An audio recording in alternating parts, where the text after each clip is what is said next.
नमस्कार। आज का सब्जेक्ट है दान। दान दरअसल 4 प्रकार के होते हैं। पहला है धन का दान, दूसरा है अन्न का दान, तीसरा जल का दान और चौथा परिश्रम का दान।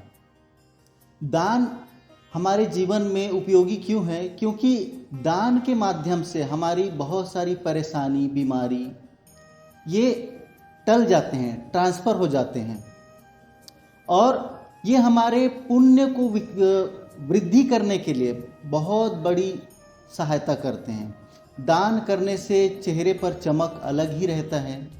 इसके पहले हमने 3 महीने पहले बता दिए थे कि प्रकृति का भी एक टैक्स होता है और उस टैक्स को प्रतिदिन 2 रुपये पर हेड के हिसाब से दान पेटी में डालते जाना है। वैसे ही हमारे पास में जाने अनजाने में किसी व्यक्ति का, किसी का अधिकार हमारे पास रह गया होता है, तो ये भी एक कुछ समय के बाद में ना ये एक नकारात्मक ऊर्जा बन जाती है, नकारात्मक शक्ति जो हमारे पीछा करता है। वो जैसे हमने किसी का अधिकार नहीं दिए, लूट लिए या चोरी किए या बेईमानी किए, वो हमारे जीवन में कभी सुख समृद्धि लेकर तो नहीं आ सकता, वो केवल बीमारी ही लेकर आता है। वैसे ही प्रकृति का टैक्स भी, जब हम प्रकृति का टैक्स नहीं चुकाना जानते तो वो भी एक बीमारी का रूप ले लेता है और वो परमात्मा का दरअसल इस टैक्स को वसूल करने का और किसी के अधिकार हमारे पास है उसको हमसे कैसे निकालना है, उसका यही एक तरीका है। या तो हमें बीमार कर देंगे या तो हमारे सामने कुछ ऐसी परिस्थिति लाकर खड़ा कर देंगे कि हमको खर्च करना ही है, जबरदस्ती करना है। तो यही सब चीज़ को टालने के लिए ये दान होता है। दान जब भी देते हैं खुशी से देते हैं और दान देने के बाद भी आप महसूस करते होंगे चेहरे पर प्रसन्नता बनी रहती है, मन हल्का लगता है। इसलिए दान को कंटिन्यू रखना ही चाहिए। अब एक एग्जाम्पल आपको दूं तो आप सब उपवास या व्रत तो रखते ही होंगे, है ना? तो एक प्रश्न आपसे करना चाहूँगा कि आप जो व्रत रखते हैं, उपवास रखते हैं, क्या वो उपवास व्रत का आपको आध्यात्मिक लाभ मिलता है या केवल वैज्ञानिक लाभ ही मिला है? क्योंकि कोई भी उपवास, व्रत, कोई भी यज्ञ, कोई भी अच्छा कार्य बिना दान का सफल नहीं होता। यदि आपने उपवास रखे हैं और दान नहीं किए तो आपको उपवास का कोई प्रतिफल नहीं मिलेगा। दरअसल उपवास करने का एक सिद्धांत होता है। कैसे? जैसे हम नॉर्मल हैं तो हमने व्रत नहीं रखे हैं तो कितने टाइम भोजन करते हैं? नॉर्मल 3 टाइम, ठीक है। और जब उपवास रखते हैं तब केवल 1 टाइम, वो भी संध्या काल में। तो उपवास का उद्देश्य यही होता है कि अपने अधिकार का भोजन, दो समय का जो भोजन है उसको दूसरे को परोस दो।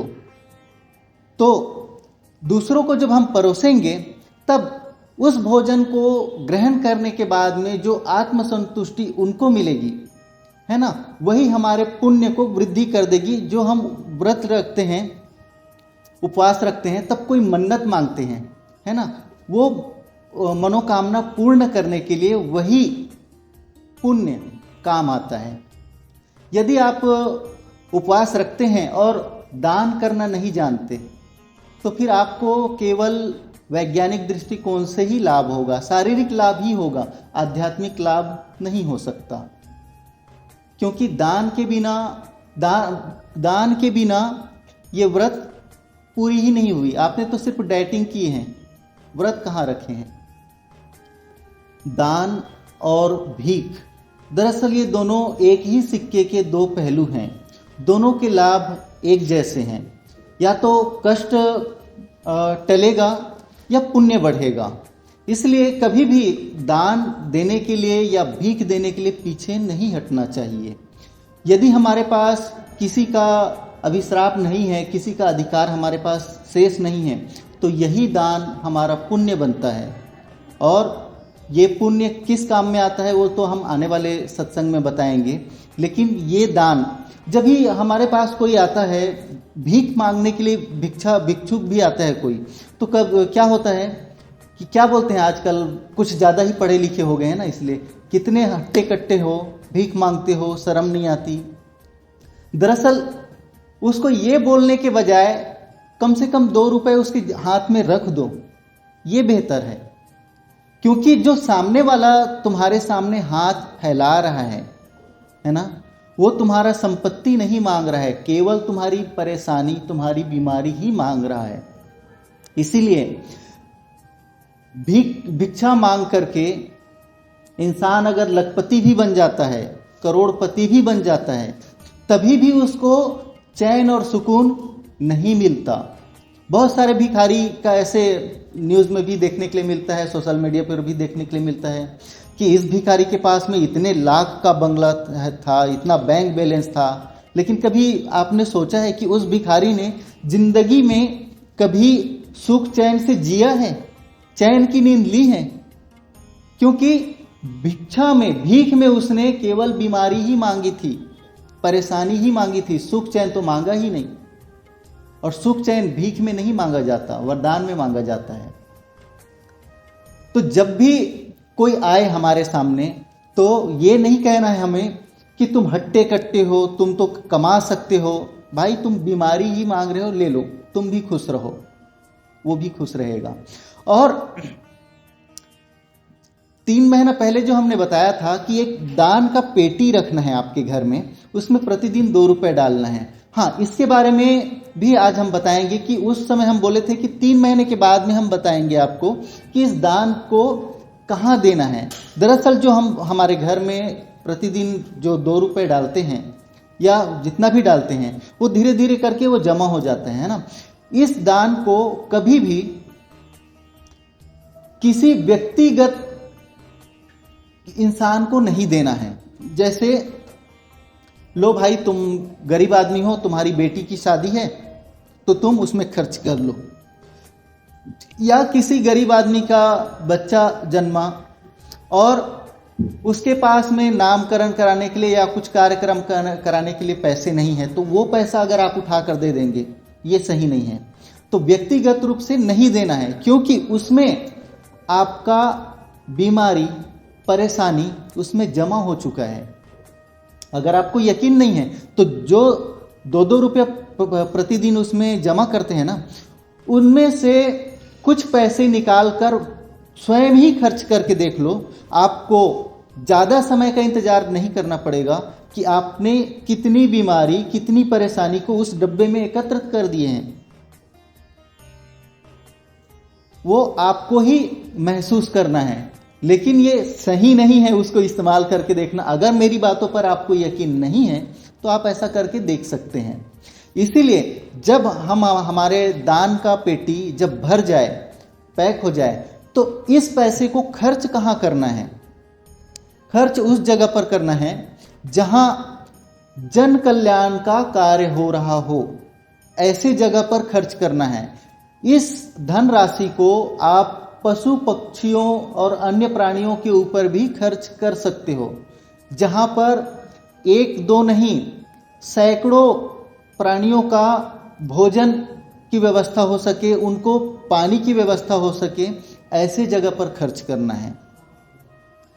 धन का दान और अन्न का दान तो सभी करते हैं, कभी कभी परिश्रम का भी दान करना चाहिए। कहीं जैसे अब परिश्रम का दान कैसे होता है?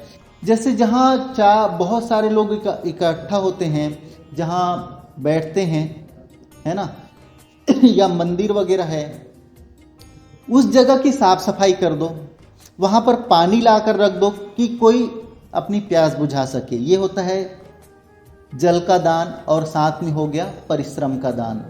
परिश्रम का दान ज़्यादातर जैसे प्रवचन या सत्संग या कथा यहाँ जो हो रहा है ना, वहाँ आप सेवा में लगे हैं, लोगों को पानी पिला रहे हैं और कुछ सेवा कर रहे हैं, तो ये होता है श्रम दान।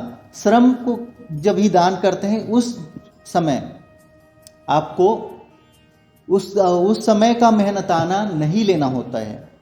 ये जो आप श्रम का जो दान करते हैं ना, ये हमारे पुण्य को वृद्धि कर देता है और ये हमारे बहुत सारे इच्छाओं को भी पूरी करता है। तो ये होता है दान। और दूसरी बात, जो दान आप जमा करते हैं ना, उसको कोशिश कीजिए कि उस दान के पैसे को आपने जो जमा किए हैं, है ना, वो आप स्वयं ही खर्च करें। स्वयं ही खर्च मतलब दूसरों के ऊपर करना है, स्वयं ही आपको दूसरों के ऊपर खर्च करना है। जैसे कहीं पंखा नहीं है तो पंखा की व्यवस्था कर देना, कहीं पानी नहीं है पानी की व्यवस्था कर देना, ये स्वयं ही करो। और देखो कि आपने जो दान दिए हैं उसका कहाँ पर सदुपयोग हो सकता है और कहाँ पर दुरुपयोग हो सकता है। बड़े बड़े मंदिरों में साईं बाबा ये वो ऐसे जगहों पर दान देना उचित नहीं है। आप स्वयं ही उस दान के पैसे को खर्च कीजिए ना लोगों के ऊपर। और जब भी दान करना हो तो एक कमिटमेंट करके दान करिएगा, क्योंकि ये आपके जो एक बार बोल दिए कि मैं इस रोज इतना पैसा दान करूंगा, अगर आप स्वयं से वादा करते हैं और उस समय पर आप दान करते हैं तो कुछ समय के बाद में आपका जो वाणी है ना, आपका जो शब्द है, उसके हिसाब से सब घटित होते जाएगा। क्योंकि सबसे पहले आपको अपनी जबान का वैल्यू देना है और दान में ऐसा ही होता है। अगर आवाज आ गई कि मैंने दान किया है, समझ लो परमात्मा ने सुन लिया उसको। उसके बाद यदि आप नहीं देते तो बहुत बड़े दोषी हो जाते हो।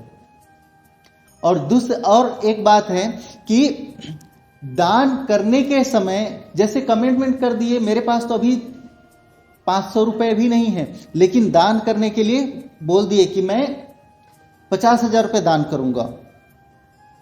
ऐसे समय पर भी ये अगर कमिटमेंट आपके मुंह से निकल गया, तभी भी आप तैयार ही हो जाइए, क्योंकि 50,000 कैसे दान कराना है ये ऊपर वाले का काम है, लेकिन सिर्फ आपसे वो कमिटमेंट चाहता था।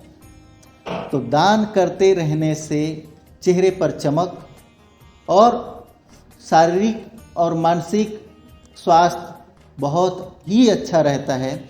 और कोई भी काम शुरू करने से पहले, कोई भी कार्य हो, चाहे घर बनाना हो या नया बिजनेस का शुरुआत करना हो या नया नौकरी में जा रहे हैं, कुछ भी काम हो, अगर दान से करेंगे, सबसे पहले दान कीजिए, उसके बाद में उस कार्य का आरंभ कीजिए, तो आप बहुत जल्दी ही सक्सेस हो जाएंगे। हमने पहले भी कहा है कि हमारी बातों पर ऐसे ही सुनकर भरोसा मत कीजिएगा, आप स्वयं महसूस कीजिएगा, तभी हम पर भरोसा कीजिए। क्योंकि हम यही बताना चाहते हैं आपको कि हम जो बता रहे हैं वो परफेक्ट है या नहीं है, ये आपको महसूस करना है। ये आपका आत्मज्ञान बनेगा। और ज़्यादा और लंबा करने का इरादा नहीं है, इसीलिए एक बात बताना भूल गया मैं कि देखिए, हमारे देश में इस्कॉन मंदिर है ना। इस्कॉन मंदिर तो दरअसल विदेशों में भी है और वहाँ भी काफ़ी दान दक्षिणा दिया जाता है। लेकिन एक बार पता कीजिएगा अपने तरफ से, इस्कॉन मंदिर पर कंट्रोल किस देश का है, क्योंकि जो दान दक्षिणा भारत देश से जाता है वो दान किसी और देश के जन कल्याण के लिए होता है। इसीलिए इस्कॉन मंदिर में दान करने से पहले एक बार सोच लीजिए, समझ लीजिए कि इसका कंट्रोल किसके हाथ में है।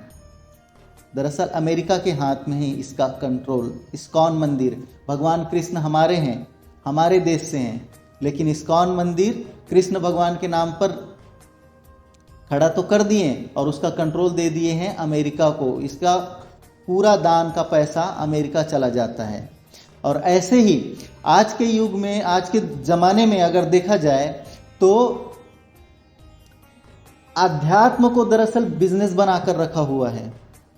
और जो दान दक्षिणा का जो है ना पैसा, जो भी है, जो जन कल्याण में खर्च होना चाहिए, उसको लोग स्वयं के लिए ही खर्च कर रहे हैं। जैसे हमारे ही देश के, मैं नाम नहीं लेना चाहता, बड़े बड़े मंदिरों को देख लीजिए, उसने कौन सा जन कल्याण का बीड़ा उठाया है, लेकिन दान के नाम पर कितना पैसा जमा होता है।